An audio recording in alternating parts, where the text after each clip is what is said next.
কংক্রিটের শহর ছেড়ে যারা সবুজের মাঝে নিজেকে হারাতে চান তাদের জন্য চট্টগ্রাম মিরসরাই রেঞ্জের নাপিতছড়া টেল এক অসাধারণ গন্তব্য।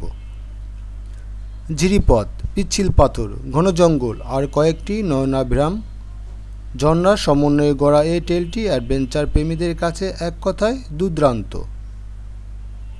চলুন আজ আমরা ডুব দেই নাপিতছড়া টেলের শ্বাসরুদ্ধকর সৌন্দর্যে আর জেনে নেই এই রোমাঞ্চকর অভিযানের খুঁটিনাটি।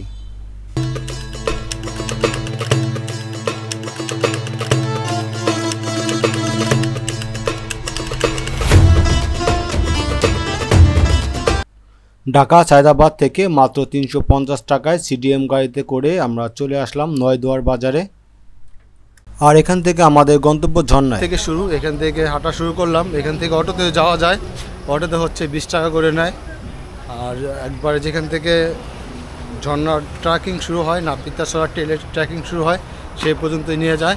হাঁটার পর এদিকে দুইটা রাস্তা, একটা হচ্ছে সোজা আর একটা হচ্ছে হাতের বামে। আমরা হচ্ছে হাতে বামের রাস্তা দিয়ে হচ্ছে নাপিতছড়ার দিকে যাচ্ছি। জনপ্রতি ৩০ টাকা দিয়ে সকালের নাস্তা সেরে নিলাম। সকালের নাস্তা হচ্ছে আমাদের রুটি আর চা। ১০ মিনিট ট্রেকিং করার পর এরকম রেল লাইন আছে। রেল লাইনটা অতিক্রম করে একটা রাস্তা আছে, সেটা হচ্ছে রেল লাইনের পাশ দিয়ে সোজা। এই রাস্তা দিয়ে হচ্ছে আমরা সোজা হচ্ছে নিচের দিকে হচ্ছে নাপিতছড়া যাব। সামনে হচ্ছে টিকিট কাউন্টার, নাপিতছড়ায় যেতে টিকিট লাগে।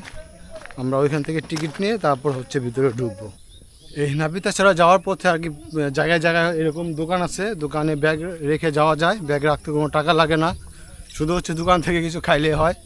আর এদিকে অ্যাংলেট আছে আর জুতাও আছে দোকানে।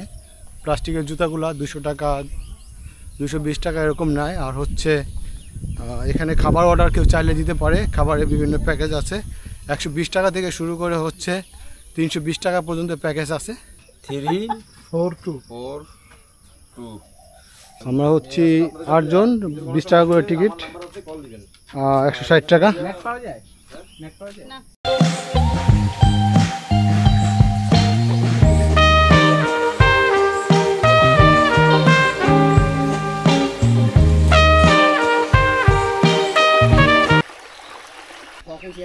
এদিকে হচ্ছে ঝিরিপথ, আর ঝিরিপথের পাশে একটা রাস্তা, সেটা হচ্ছে এরকম রাস্তাতে যেতে হবে।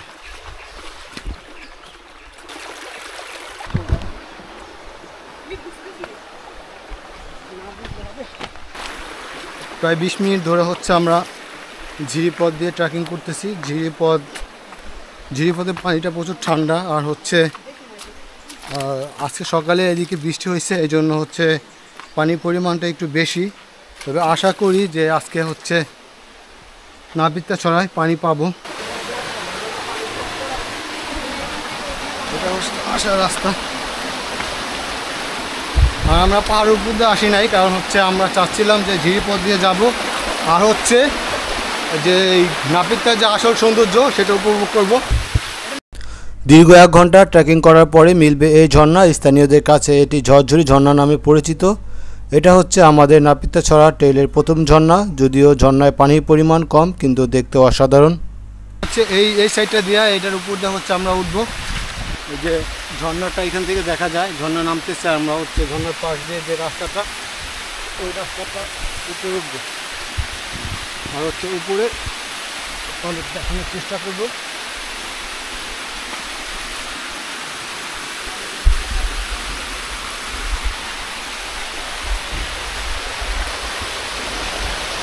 হচ্ছে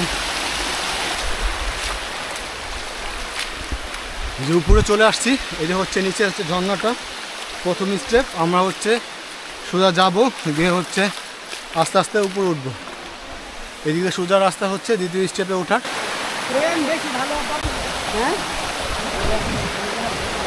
এই যে উপরে দেখা যাচ্ছে ঝর্ণার ওই উপরে। আমরা হচ্ছে ওই দিকে যাবো, গিয়ে হচ্ছে ঝর্ণাটা দেখার চেষ্টা করব। ঝরঝরি ঝর্ণার উপরে কুপিটাখুম ঝর্ণা। ঝর্ণাটা মনোমুগ্ধকর, তবে খুম দিয়ে উপরে ওঠার চেষ্টা করবেন না, জায়গাটা দেখতে বিপজ্জনক। আর কুপিটাখুমের পানির পরিমাণ অনেক।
এই রশি ধরে ধরে উপরে উঠতে হবে।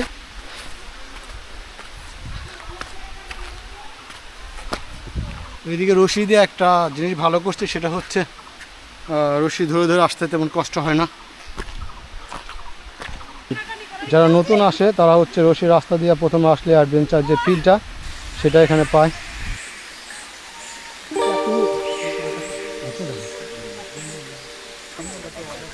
এখানে হচ্ছে একটা জুম ঘর, এখানে রেস্টুরেন্টের ব্যবস্থা আছে।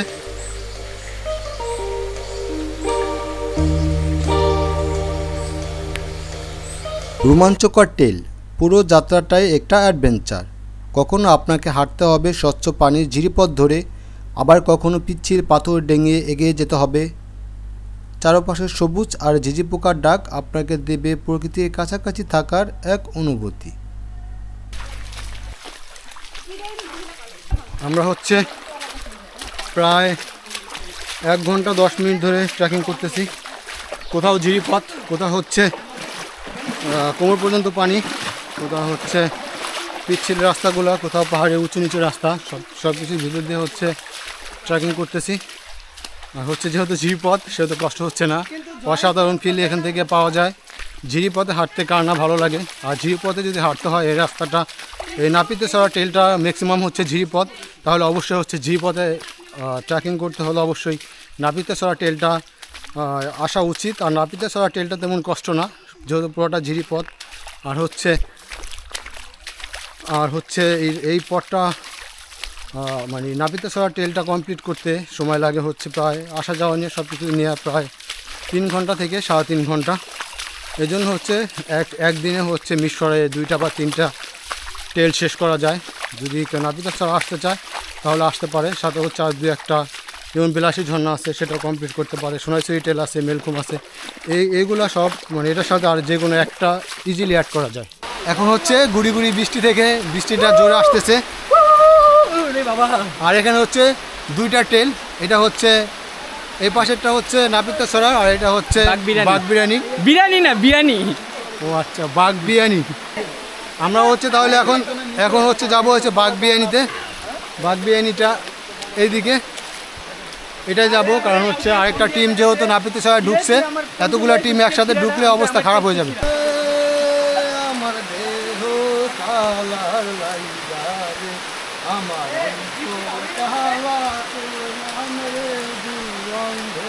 হ্যাঁ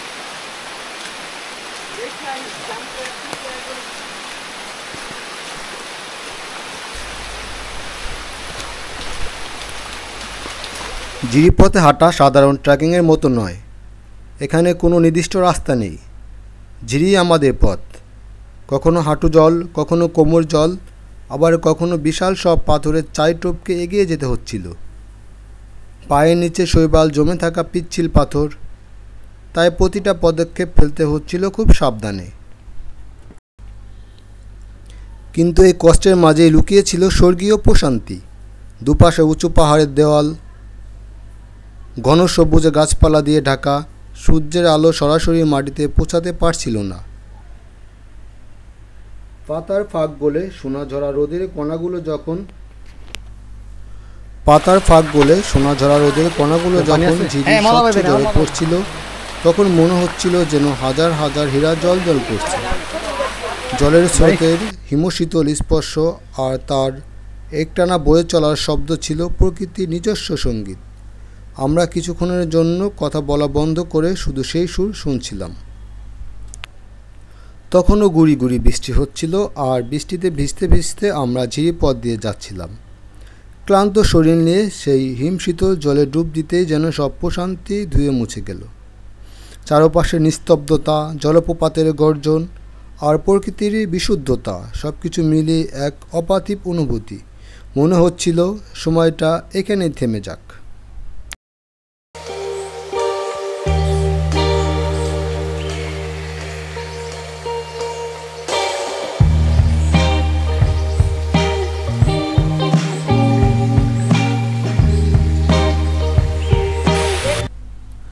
এটা হচ্ছে এখন যেটা যাচ্ছি সেটা হচ্ছে বাঘ বিরিয়ানি ঝর্ণা। ঝর্ণাটার ঝিরিটা অসাধারণ, মানে ঝিরিতে পানি অনেক বেশি, এই জন্য হচ্ছে ঝর্ণায় আমরা অনেক পানি পাবো। এই যে হচ্ছে সেই বাগবিয়ানি ঝর্ণা। ঝর্ণাটা অসাধারণ, জোস, মার্ভেলাস, গর্জিয়াস, ফেবুলাস সব কিছুই আর কি। ঝর্ণাটার পানিও আছে, পর্যাপ্ত পরিমাণ পানি আছে, উপর থেকে পানিগুলো পড়তেছে আর পানিটা হচ্ছে প্রচুর ঠান্ডা।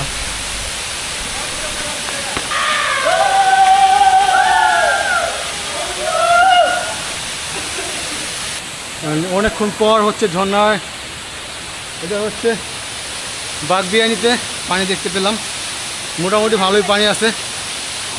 এটা হচ্ছে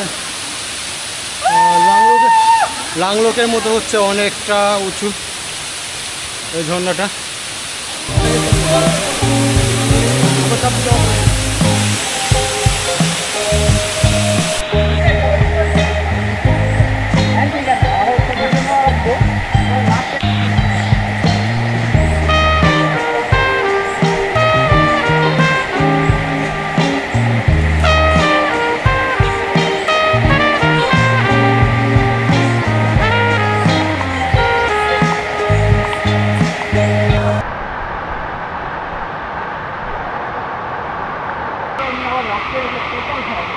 এখন হচ্ছে চলে যাচ্ছি ঝর্ণা থেকে, এই বাগবিয়ানি থেকে চলে যাচ্ছি। এখন যাব হচ্ছে নাপিতাছড়ায়।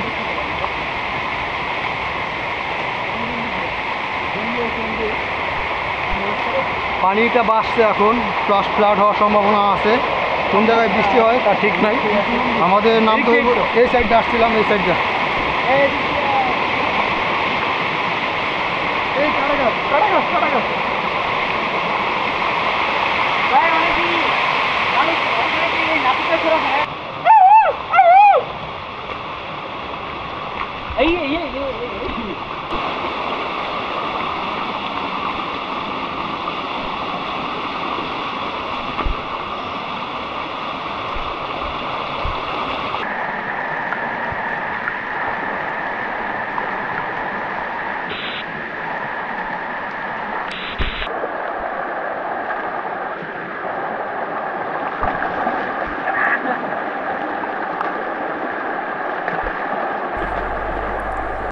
চারদিকে ঘন সবুজ গাছপালা, তার ফাঁক দিয়ে চুয়ে পড়েছে সোনালি রোদ। পায়ের নিচে শীতল মসৃণ কিছু পাথর, আর তার গা ঘেঁষে একটানা বয়ে চলেছে পাহাড়ি ঝিরির স্বচ্ছ জল। সেই জলের কুলুকুলু বা কলকলো শব্দ ছাড়া আর কোনো আওয়াজ নেই। সেই শব্দটা যেন পৃথিবীর সেরা কোনো সঙ্গীত, যা শহরের কোলাহল আর তার মনের সব দুশ্চিন্তাকে এক মুহূর্তে ধুয়ে নিয়ে যায়। পা দুটোকে আলতো করে ডুব দিয়ে দিল জলের ঠান্ডা স্রোত। যখন শিরশির করে বয়ে যায়, তখন মনে হয় শরীরের সব ক্লান্তি যেন এই জলের সাথেই মিশে যায়। জলের নিচে ছোট ছোট নুড়ি পাথর, শ্যাওলার সবুজ আস্তরণ আর হঠাৎ হঠাৎ সাঁতরে যাওয়া রূপলি মাছের ঝাঁক, সব কিছু মিলিয়ে একটা জীবন্ত ছবির। আমরা এখন যে ঝর্ণায় যাইতেছি তার বিভিন্ন নাম রয়েছে। কেউ তাকে বান্দরখুম, কেউ বলে মিঠাখুম, আবার কেউ কেউ বলে নাপিতাছড়া ঝর্ণা। তবে যে যেই নামেই ডাকুক না কেন, ঝর্ণার আসল সৌন্দর্য দেখতে পাওয়াটাই আমাদের মূল লক্ষ্য। এখন হচ্ছে যেটা দেখা যাচ্ছে সেটা হচ্ছে ছোট একটা ক্যাসকেট। ক্যাসকেট হচ্ছে এখানে অনেক পানি দেখা যায়, মানে ছোট একটা ঝর্ণার মতো দেখা যায়, কিন্তু এটা হচ্ছে আসলে ঝর্ণা না। আর এটার পানির ফ্লোটা অনেক বেশি। ছোটোখাটো একটা ঝর্ণা বললে ভুলও হবে না এটা।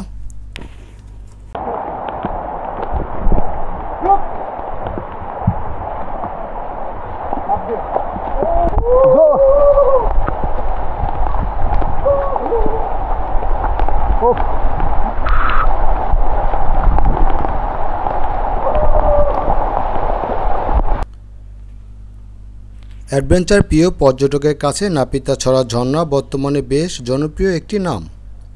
নাপিতাছড়া ঝর্ণা চট্টগ্রাম জেলায় মিরসরাইয়ে অবস্থিত একটি ঝর্ণা। ঝর্ণা যাবার যে রাস্তা বা ঝিরিপথ আছে তা নাপিতাছড়া টেল নামে পরিচিত। এই টেলে আছে টিপরামুখ, কুপিটাখুম, বাগবিয়ানি ঝর্ণা ও বান্দরাখুম নামে আরও বেশ কিছু ঝর্ণা ও খুম। তুলনামূলক সহজ টেল হওয়ায় একটু কষ্ট করলে একদিনেই এই ঝর্ণার বা এই টেলের পুরো পথ শেষ করা সম্ভব।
হচ্ছে এই নাপিতা সরা থেকে চলে যাচ্ছি। নাপিতা সরা অনেক পানি আছে, এত পানি পাবো কখনো ভাবি নাই। আর প্রথম গুড়ি গুড়ি বৃষ্টি ছিল, তারপর হচ্ছে হঠাৎ এত বৃষ্টি।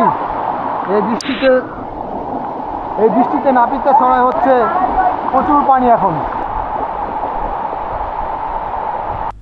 নাপিতের চড়া টেল ভ্রমণের উপযুক্ত সময় হচ্ছে বর্ষাকাল। বর্ষার সময় হচ্ছে ঝর্ণায় অনেক পানি থাকে, সেই জন্য হচ্ছে বর্ষায় উপযুক্ত সময়। জুলাই থেকে অক্টোবর পর্যন্ত হচ্ছে ঝর্ণা ভ্রমণের উপযুক্ত সময়। নাপিতা চড়া টেলের ভ্রমণ সংক্রান্ত আপনার যে কোনো মতামত জানাতে পারেন এই ভিডিওর কমেন্ট বক্সে। যাওয়ার সময় এদিকে হচ্ছে পানি ছিল বলতে পানি অনেক কম ছিল। আর এখন হচ্ছে ঝিরিটা কত বড় দেখা যায়, কত পানি দেখা যায়, পুরোটাই হচ্ছে পানি। নাপিতা ছড়া ঝর্ণা দেখতে আসলে খুব সকাল সকাল বের হয়ে যাবেন। সকাল সকাল ট্রেকিং শুরু করে দিবেন। সকাল সকাল মানুষ কম থাকে, আর হচ্ছে তখনই হচ্ছে ঝর্ণায় মানুষ কম থাকার কারণে ঝর্ণাটা সুন্দর দেখা যায়, আর নিরিবিলি খুব সুন্দরভাবে ঝর্ণা উপভোগ করা যায়।